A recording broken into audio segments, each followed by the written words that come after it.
ఈ రోజున మనం ఆదికాండం 32వ అధ్యాయం అధ్యయనం చేయబోతున్నాము. ఈ అధ్యాయంలో యాకోబు జీవితం కొత్త మలుపు తిరిగింది. అంటే యాకోబు జీవితం పూర్తిగా మారింది అనుకోకండి. యాకోబు శరీరానుసారిగానే బతికాడు. అయినా అతడు దేవుని మనిషి అని మనం మరచిపోకూడదు. మనం ఇతరులను బహు తేలికగా విమర్శిస్తాము. వీరు విశ్వాసులా, ఎబ్బే ఏం పని చేశాడండి అంటూ చూపుడు వేలు చాచి వారిని వీరిని తెగడుతాం. దేవుడు నిన్ను తన బిడ్డగా చూచేటప్పుడు నీవేమై ఉన్నావో ఆ సంబంధం ముఖ్యంగాని నీవు ఏమి చేశావు అనే దాన్ని బట్టి కాదు. అది అసలు రహస్యం. నిజమే, కొందరి చర్యలు చూస్తుంటే వారు దేవుని బిడ్డలేనా అని మనకు అనుమానం కలుగుతుంది. కాని వారు నా బిడ్డలే అని దేవుడే అంటున్నప్పుడు సైతాను నోరు మూసుకోవలసిందే. ఇదే దృక్పథంతో యాకోబు జీవితాన్ని మనం సమీక్షించాలి.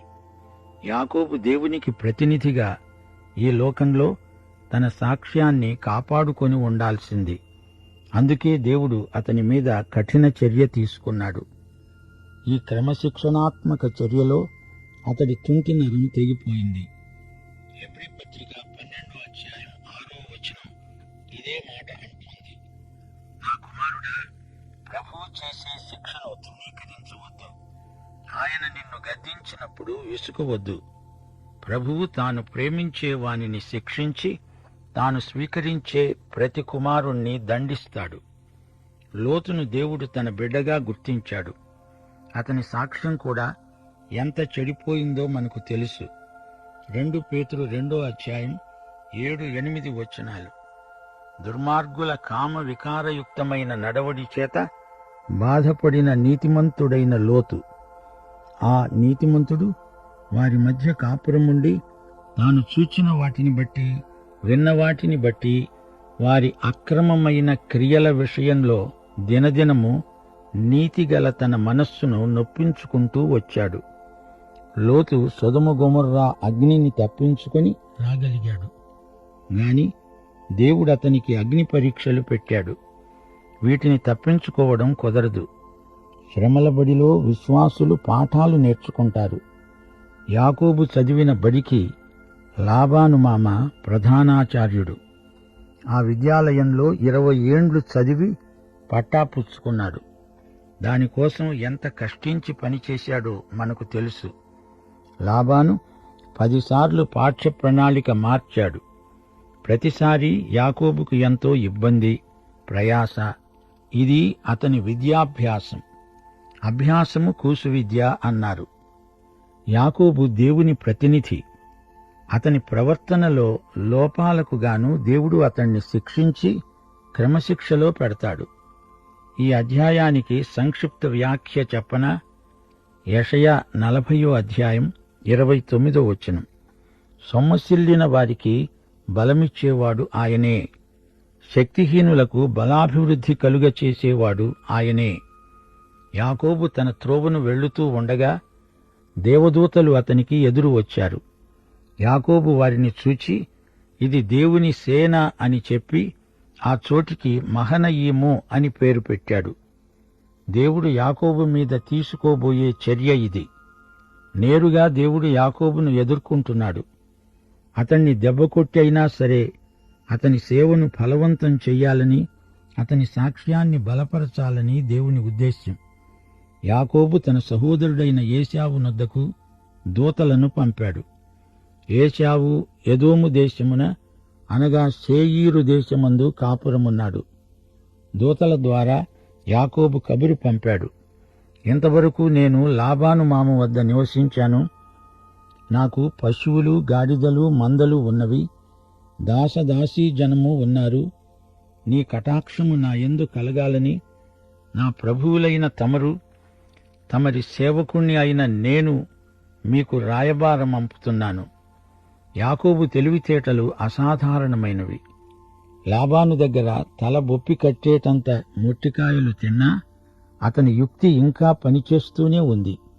ఒకప్పుడు ఏశావుకు వ్యతిరేకంగా కుట్రపన్ని జ్యేష్ఠత్వం కాజేసి తండ్రి నుండి ఆశీర్వచనం దొంగిలించిన ఈ యాకోబు మాటలు మారుస్తున్నాడు. ఇంతలో ఆ దూతలు యాకోబు వద్దకు తిరిగి వచ్చారు. అన్నారు, మేము నీ సోదరుడైన ఏశావు దగ్గరికి వెళ్ళాము. అతడు 400 మందితో నీకు ఎదురు వస్తున్నాడు. ఈ వార్త విని యాకోబు అదిరిపడ్డాడు. ఏశావు ఉద్దేశ్యమేమిటో తెలియదు. ఒక్క మాట అనలేదు. సైన్యంతో వస్తున్నాడు. యాకోబు దూతలను అడిగి ఉంటాడు, ఏశావు ఎలా కనిపించాడు? కోపంగా ఉన్నాడా? కక్ష సాధింపు ఆలోచనలేమైనా వ్యక్తం చేశాడా?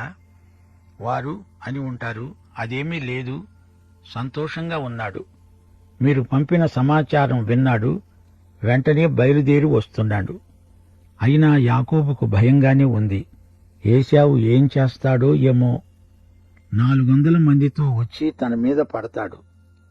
ఏశావు సంతోషంగా ఉన్నాడంటే శత్రువు తన చేత చిక్కాడని సంతోషమేమో.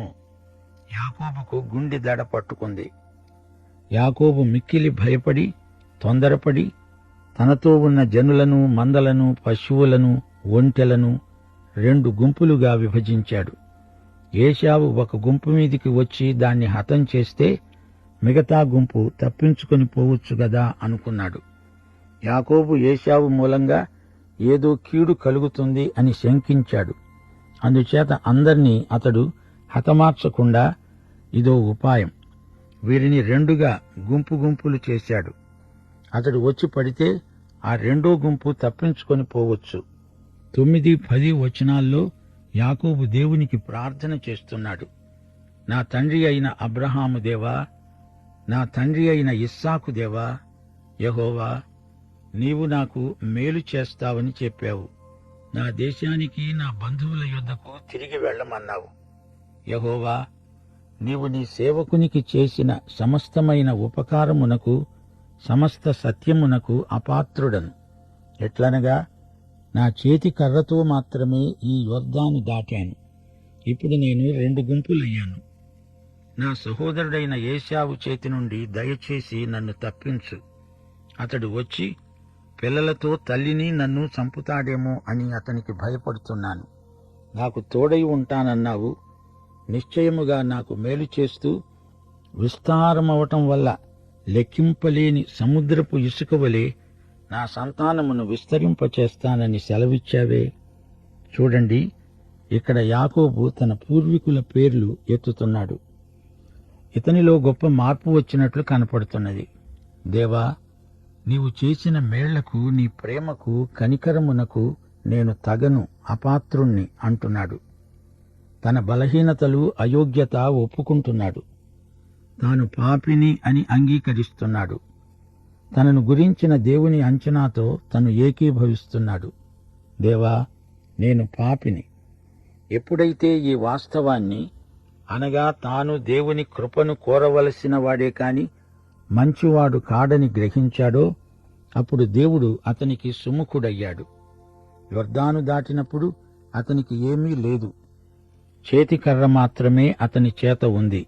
రిక్తుడు. ఇప్పుడు విస్తారమైన ఆస్తిపాస్తులు, దాసదాసీజనం. దేవా, ఇందులో నా స్వాతిశయం ఏదీ లేదయ్యా. నేను వ్యర్థుణ్ణి, నన్ను కనికరించు, అపాయం నుంచి తప్పించు. నీ వాగ్దానం నమ్మదగింది. నన్ను గొప్ప వంశంగా వృద్ధి చేస్తానన్నావు కదా. దేవా, ఈ రాత్రి భయంతో అట్టిట్టయిపోతున్నాను. నాకు ఎటూ పాలుపోవటం లేదు. నన్ను ఉద్ధరించు, కాపాడు. ఏశావు నన్ను, నా కుటుంబాన్ని బతకనియడు. కక్ష సాధించుకోవడానికే వస్తున్నాడు అంటూ ఏడుస్తూ ప్రార్థించాడు యాకోబు. దేవుడిచ్చిన వాగ్దానాలను దేవునికి జ్ఞాపకం చేస్తున్నాడు. హృదయ విదారకంగా విలపిస్తున్నాడు. అతని ఆత్మ సంఘర్షణలో ఉంది. అతడు అక్కడే ఆ రాత్రి గడిపి తాను సంపాదించిన దానిని తన అన్నయైన ఏశావు కోసం ఒక కానుకను, అనగా 200 మేకలను, 20 మేకపోతులను, 200 గొర్రెలను, 20 పొట్టేళ్లను, 30 పాడి ఒంటెలను, వాటి పిల్లలను, 40 ఆవులను, 10 ఆంబూతులను, 20 ఆడుగాడిదలను, 10 గాడిద పిల్లలను తీసుకొని మందమందను వేరువేరుగా తన దాసుల చేతికి అప్పగించి మీరు మందమందకు నడుమ ఎడముంచి నాకంటే ముందుగా సాగిపోండి అని దాసులకు చెప్పాడు. యాకోబు ఎంత దాత అయిపోయాడో! ఒత్తిడి కింద ఉన్నాడు. తన ఆస్తిపాస్తులను గురించి గొప్ప ధారాళమైన బుద్ధి అతనికి పుట్టుకొచ్చింది. అందులో మళ్లీ యుక్తి, మధ్యలో ఎడం. ప్రతిచోట ఏశావుకు కానుకలు, మళ్లీ కొంత దూరం రాగానే మరికొన్ని కానుకలు. ఈ విధంగా ఏశావు కోపం కానుకల వల్ల క్రమేణా చల్లారవచ్చు. మరి ఇంతకు ముందే ప్రార్థన చేశాడు కదా, దేవుని వాగ్దానాలను జ్ఞాపకం చేసుకున్నాడు. దేవుడు తనను కాపాడతాడు, తన వంశాన్ని వృద్ధి చేస్తాడు. మరి ఇప్పుడు ఎందుకింత భయం? ఏశావును ఉపశమింపచేయడానికి ఎందుకు ఈ తాపత్రయం? ప్రార్థనలో తాను చెప్పింది జరిగి తీరుతుంది అని యాకోబు నమ్ముతున్నాడా లేదా? అసలు దేవుని మాటను నమ్ముతున్నాడా లేదా? చాలామంది విశ్వాసులు ఇదే పని చేస్తారు. ప్రార్థనలో తమ భారాలన్నీ ప్రభు ఎదుట అలా పరుస్తారు. ప్రార్థన అయిపోగానే తిరిగి తమ భారాలను తామే వీపుపై మోసుకుంటూ తిరుగుతారు. మార్కు శుభవార్త 11వ అధ్యాయం 24వ వచనం ఏమంటోంది? ప్రార్థన చేసేటప్పుడు మీరు అడుగుతున్న వాటి నెలను పొంది ఉన్నామని నమ్మండి, అప్పుడు అవి మీకు కలుగును. అది అసలు ప్రార్థన రహస్యం. మందమందకు మధ్య ఎడముంచి నాకంటే ముందుగా సాగిపోండి అని చెప్పి మొదటి మందకు ముందున్న దాసునితో అన్నాడు, నా సోదరుడైన ఏశావు నీకు ఎదురుపడి, నీవు ఎవరివాడవు, ఎక్కడికి వెళ్ళుతున్నావు, నీ ముందర ఉన్నవి ఎవరివి అని నిన్ను అడిగితే నీవు చెప్పాలి. ఇవి నీ సేవకుడైన యాకోబువి, ఇది నా ప్రభు అయిన ఏశావుకు పంపబడిన కానుక. అడుగో, అతడు మా వెనకే వస్తున్నాడు అని చెప్పు. నేను ముందుగా పంపే కానుక వల్ల అతన్ని సమాధానపరిచిన తరువాత నేను అతని ముఖం చూస్తాను. ఒకవేళ అతడు నన్ను క్షమిస్తాడు, కటాక్షిస్తాడు అనుకొని మీరు ఏశావును చూచినప్పుడు ఆ చొప్పున ఆయనతో చెప్పాలి, ఇదిగో నీ సేవకుడైన యాకోబు మా వెనక వస్తున్నాడని చెప్పండి అంటూ ఈ విధంగా రెండో వానికి మూడో వానికి మందల వెంబడి వెళ్లిన వారికందరికీ చెప్పాడు. యాకోబు తన శాయశక్తులా ప్రయత్నం చేస్తున్నాడు. ఎలాగైనా ఏశావును సమాధానపరచాలి, కానుకలిచ్చి అతణ్ణి మెత్తపరచాలి. ఆ రాత్రి యాకోబు లేచి తన 2 భార్యలను, తన 2 దాసీలను, తన 11 పిల్లలను తీసుకొని యబ్బోకు రేవు దాటిపోయాడు. యాకోబు వారిని తీసుకొని ఆ ఏరు దాటించి తనకు కలిగినదంతా పంపివేశాడు. యాకోబు ఒక్కడే మిగిలిపోయాడు. యాకోబు జీవితంలో ఆ రాత్రి అనుభవం మరపురానిది. యబ్బోకు రేవు దాటాడు. అది నిర్మానుష్య ప్రదేశం. యాకోబు, యబ్బోకు రేవు. యాకోబు మనసంతా వికలమైపోయింది. భయము, అనుమానము అతడి మనస్సులో దోబూచులాడుతున్నాయి. అలజడి రేగింది. ఏశావును తను మోసగించిన విధానం చాలా నీచమైనది. తను జ్యేష్ఠత్వం సంపాదించవలసిన పద్ధతి అదేనా? దేవుడు అలా చేయమని చెప్పలేదే. దేవుడు తన సమయంలో సరైన పద్ధతిలో అది తనకు ఇచ్చి ఉండేవాడే. తనకు అంత సహనము లేకపోయింది. యబ్బోకు రేవు దాటి యాకోబు అక్కడే ఒంటరిగా ఉండిపోయాడు. ఒకవేళ ఏశావు వచ్చి తనను చంపేస్తే పోని తన పరివారమునైనా వదిలిపెడతాడు. అది యాకోబు ఆలోచన. 24వ వచనం. ఒక నరుడు తెల్లవారే వరకు అతనితో పెనుగులాడాడు. తాను అతన్ని గెలవలేకపోతున్నాడు. చివరికి యాకోబును ఆ నరుడు తొడగూటి మీద కొట్టాడు. యాకోబు తొడ నరం తెగింది, తొడగూడు విరిగింది. ఇదొక కుస్తీ ప్రదర్శన. యాకోబు కుస్తీ పట్టాడా? అసలు యాకోబు ఎవరితోనూ పోరాడడానికి సిద్ధంగా లేడు. ఇంతవరకు లాబాను మామతో వ్యవహారం, ఇప్పుడు ఏశావుతో ముఖాముఖి. ఈ ఇద్దరితో పోరాడి తను గెలవగలడా? అసాధ్యం. ఎటూ అతనికి తోచటం లేదు. వెనక్కు చూస్తే నుయ్యి, ముందుకు చూస్తే గొయ్యి. ఇప్పుడు మరో వ్యక్తితో పోరాటమా? ద్వంద్వయుద్ధమా? దానికి యాకోబు సిద్ధంగా లేడు. యాకోబు అంతకు ముందెప్పుడైనా కుస్తీ ప్రదర్శనలిచ్చాడా?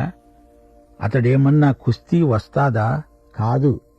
ఆ రాత్రి అసలే మనసు బాగుండక ఒక్కడే ఏకాంతంగా మిగిలిపోయాడు యాకోబు. అతని మనసు పరిపరి విధాల కలత చెంది ఉంది. అయితే ఆ రాత్రి ఎటూగాని వేళలో యాకోబుతో పోరాడిన ఈ వ్యక్తి ఎవరు? సోదరీ సోదరులారా, యేసుక్రీస్తు అవతరించక ముందు అడపాదడపా నరుడిగా ఈ లోకానికి వస్తూ పోతూ ఉండేవాడు. ఈయన యేసుక్రీస్తే, మరెవరో కాదు. హోషేయ 12వ అధ్యాయం 1-5 వరకు వినండి. ఎఫ్రాయిము గాలిని మేస్తున్నాడు, తూర్పు గాలిని వెంటాడుతున్నాడు. మానక దినమెల్లా అబద్ధమాడుతూ బలాత్కారం చేస్తున్నాడు.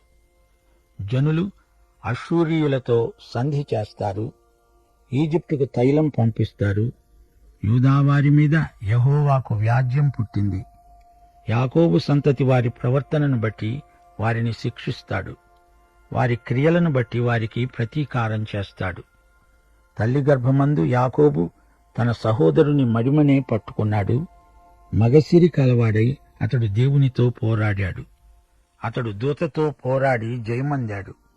అతడు కన్నీరు విడిచి అతణ్ణి బతిమలాడాడు. బేతేలులో ఆయన అతనికి ప్రత్యక్షమయ్యాడు. అక్కడ ఆయన మనతో మాట్లాడాడు. యెహోవా అని, సైన్యములకు అధిపతి అయిన యెహోవా అని ఆయనకు జ్ఞాపకార్థ నామము. ఆ రాత్రంతా యాకోబుతో పెనగులాడింది ప్రభువైన యేసుక్రీస్తే. ఆయన అన్నాడు, తెల్లవారుతున్నది, నన్ను పోనియ్యి. యాకోబు అన్నాడు, నీవు నన్ను ఆశీర్వదిస్తేనే కాని నిన్ను పోనీయను. నీ పేరేమిటి అని అడిగాడాయన. అతడు యాకోబు అని చెప్పాడు. యాకోబు కుస్తీ పట్టు పట్టటం లేదు, ఆయనను గట్టిగా పట్టుకొని విడవటం లేదు. దేవునితో పోరాడటమా? అది అసాధ్యం. దానివల్ల తనకే గాయాలవుతాయి. ములుకోలకు ఎదురు తనికే ఎద్దుకే గాయమవుతుంది. ఈ సంగతి వృద్ధుడైన యాకోబు మహాశివునికి బాగా తెలుసు. దేవునికి లోబడాలి, ఆయనను గట్టిగా పట్టుకోవాలి, పట్టు విడవకూడదు. యాకోబుకు యుక్తిలో భక్తి, భక్తిలో యుక్తి. అతనిది విలక్షణమైన వ్యక్తిత్వం. తన పూర్వీకుడైన అబ్రాహాము ఏం చేశాడు? అతడు దేవుణ్ణి నమ్మాడు. అదే అతనికి నీతిగా పరిగణించబడింది. అబ్రాహాము దేవుణ్ణి గట్టిగా పట్టుకున్నాడు, పట్టు విడువలేదు. ఆయన అన్నాడు, నీవు మనుష్యులతో దేవునితో పోరాడి గెలిచావు. ఇక మీదట నీ పేరు ఇశ్రాయేలే గాని యాకోబు అనబడదు. ఇంకా అతడు దురాక్రమణదారు కాడు, వంచకుడు కాడు. అతడిప్పుడు ఇశ్రాయేలు, రాకుమారుడు. అటు దేవుని పట్ల, ఇటు మనుషుల పట్ల అధికారము, శక్తి గలవాడు. ఇశ్రాయేలు. పాతది గతించింది, ఇప్పుడు అతనికి కొత్త స్వభావం ఇవ్వబడింది. యాకోబు ఇప్పుడు మాట్లాడుతున్నది ఎవరితో? యేసుక్రీస్తుతో. ఆయన అవతారానికి పూర్వం యాకోబుతో మాట్లాడాడు. యాకోబు కనిపించాడు. అప్పుడు యాకోబు, దయచేసి నీ పేరేమిటో చెప్పు అని అడిగాడు. అందుకాయన, ఎందు నిమిత్తము నా పేరు అడిగావు అని అక్కడే అతణ్ణి ఆశీర్వదించాడు. యాకోబు అన్నాడు, నేను ముఖాముఖిగా దేవుణ్ణి చూచాను, అయినా నా ప్రాణం దక్కింది అని చెప్పి ఆ స్థలానికి పెనూయేలు అని పేరు పెట్టాడు. అతడు పెనూయేలు నుండి సాగిపోయినప్పుడు సూర్యోదయమైంది. అప్పుడతడు తొడ కుంటుతూ నడిచాడు. ఆయన యాకోబు తొడమీది తుంటి నరము కొట్టినందున నేటి వరకు ఇశ్రాయేలీయులు తొడగూటి మీద ఉన్న తుంటి నరం తినరు, అది నిషిద్ధం. దేవుడు యాకోబును వశపరుచుకోవడానికి అతన్ని కుంటివాణ్ణి చేయవలసి వచ్చింది. యాకోబు ఒక పట్టాన అంత సులభంగా లొంగే మనిషి కాడు. దేవుడు యాకోబు చిత్తమును తోసిరాజని పూర్తిగా అతణ్ణి మరమనిషిని చెయ్యడు. యాకోబు స్వచ్ఛందంగా లొంగిపోవాలి, లేకపోతే తన వ్రేలితో అతడి తుంటి నరాన్ని తాకుతాడు. అది చాలు. యాకోబు నడుములు విరిగాయి. దేవుడు తలుచుకుంటే యాకోబు ఎంత, అతని బలమెంత! యాకోబుకు ఇప్పుడు తెలివి వచ్చింది. నన్ను వెళ్ళనియ్యి అని దేవుడంటే, కాదు, నన్ను ఆశీర్వదిస్తేనే గాని నిన్ను వెళ్ళనియ్యను అంటున్నాడు యాకోబు. దేవుణ్ణి పట్టుకొని వేలాడుతున్నాడు. నిన్ను నేను విడువను దేవా, నీవు నన్ను దీవించు వరకు అంటున్నాడు. అతని జీవితంలో సంఘర్షణ ముగిసింది. అతనిలోని అంతరంగ పురుషుడు బలపడ్డాడు. ఇప్పుడు దేవుని మీద ఆధారపడి జీవిస్తాడు. మనస్తత్వ శాస్త్రజ్ఞులు అంటూ ఉంటారు, మన నరాల పటుత్వాన్ని బట్టి కొన్ని అలవాట్లు మనలో సహజాతములైపోతాయి. అప్పుడప్పుడు పాత స్వభావం తలెత్తినా యాకోబు ఇప్పుడు నూతన సృష్టి. పాతవి గతించాయి, అన్నీ కొత్తవి అయ్యాయి. ఇప్పటి నుండి అతడు దైవజనుడు. దేవుడిప్పుడు అబ్రాహాము ఇస్సాకులకే కాదు, తన తండ్రి తాతలకే కాదు, తనకు కూడా దేవుడు. అబ్రహాము, ఇస్సాకు, యాకోబుల దేవుడు. మనమందరము అలవాట్లకు బానిసలం. అయినా దేవుడు ఈ అలవాట్లను, పొరపాట్లను సరిచేస్తాడు. ఎందుకని? మనం ఆయన బిడ్డలము గనుక. యాకోబు తల్లిదండ్రులతో ఉన్నప్పుడు, ఆ తరువాత పారిపోయి వెళ్లి హారానులో ఉన్నప్పుడు, అంతవరకు అతడు శరీరానుసారి. ఇక్కడ పెనూయేలులో, యబ్బోకు రేవులో అతని అంతఃసంఘర్షణ. ఇప్పటి నుండి ఈజిప్టుకు వెళ్లే వరకు ఆత్మ సంబంధి అయిన విశ్వాసి. యాకోబు జీవితంలో 3 విభాగాలు: ప్రకృతి సంబంధి, ఆ తరువాత సంఘర్షణలతో కూడిన శరీర సంబంధి, ఆ తరువాత ఆత్మ సంబంధి అయిన విశ్వాసి. కొత్త నిబంధనలో ఈ ఇశ్రాయేలు వంశీకుడే తార్సువాడైన సౌలు. రోమాపత్రిక 7వ అధ్యాయంలో తన సంఘర్షణను వెలిబుచ్చుతున్నాడు సౌలు. సౌలు జీవితం కూడా 3 విభాగాలు, 3 అధ్యాయాలు. మార్పు చెందక ముందు, మార్పు చెందిన తరువాత సంఘర్షణ, ఆ పిమ్మట విజయం. రోమాపత్రికలో ఇది మనము చదవగలం. 6వ అధ్యాయంలోని ప్రకృతి సంబంధి, 7వ అధ్యాయంలోని శరీర సంబంధి సంఘర్షణ, 8వ అధ్యాయంలోని ఆత్మ సంబంధి విజయం. రోమాపత్రిక 7వ అధ్యాయం 24వ వచనంలో పౌలు అంటున్నాడు, అయ్యో, నేనెంత దౌర్భాగ్యుడను!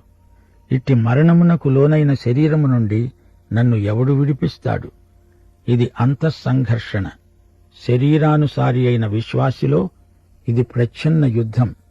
రోమాపత్రిక 7వ అధ్యాయం 19వ వచనం, నేను చేయగోరు మేలు చేయక చేయగోరని కీడు చేస్తున్నాను. ఇది శరీరానుసారిలో చెలరేగే సంఘర్షణ. రోమాపత్రిక 7వ అధ్యాయం 24వ వచనం, మన ప్రభు అయిన క్రీస్తు ద్వారా దేవునికి కృతజ్ఞతాస్తుతులు. సంఘర్షణ ఇప్పుడు ఒక పీడకల. మనస్సు విషయములో నేను దైవ నియమానికి, శరీర విషయములో పాప నియమానికి దాసుడను.